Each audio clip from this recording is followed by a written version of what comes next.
เสียงก้าวเดินของคีรันนักเดินทางหนุ่มดังสะท้อนกล้องในซอยหินกรวดที่เงียบสงัดเขาเดินเข้าสู่เมืองที่เหมือนหลุดออกมาจากความฝันอาคารโบราณตั้งเรียงรายโคมไฟส่องแสงอุ่นแต่สิ่งที่ทำให้เขาขนลุกคือ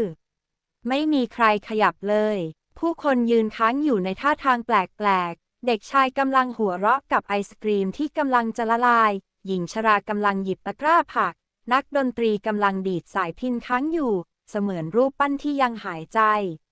แต่ทันใดนั้นเสียงระฆังโบราณก็ดังขึ้นก้องก้องร่างทั้งหมดขยับอีกครั้งราวกับเวลาเริ่มไหลกลับมาชาวเมืองใช้ชีวิตต่อเหมือนไม่มีอะไรเกิดขึ้นแต่เมื่อเขาเอ่ยถามพวกเขากลับทำเพียงยิ้มเศร้าๆและพูดว่าคืนนี้เจ้าจะเข้าใจ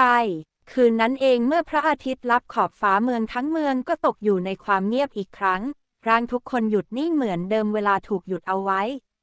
ยกเว้นคีรันเขายังคงเคลื่อนไหวได้เขาเดินผ่านผู้คนที่หยุดนิ่งหัวใจเต้นแรงด้วยความกลัวและความสงสัย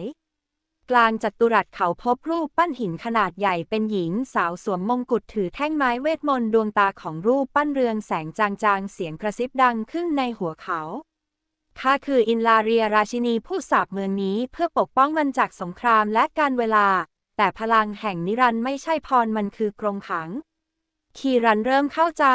เมืองนี้ถูกผนึกไว้ให้อยู่ในคืนที่ไม่สิ้นสุดเพื่อปกป้องผู้คนจากความตายแต่แลกกับการถูกขังชั่วนิรันดร์ราชินีถามเขาในความเงียบของจิตใจเจ้าจะเลือกสิ่งใดนักเดินทาง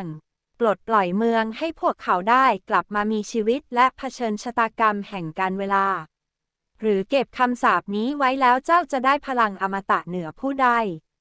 คีรันยืนอยู่ท่ามกลางเมืองที่หยุดนิ่งมองแววตาของผู้คนที่เหมือนกำลังรอคำตอบจากเขาเสียงระฆังดังขึ้นอีกครั้งก้องก้องเวลาเริ่มเดินต่อหรือจะหยุดตลอดกาลขึ้นอยู่กับการตัดสินใจของเขาเพียงคนเดียว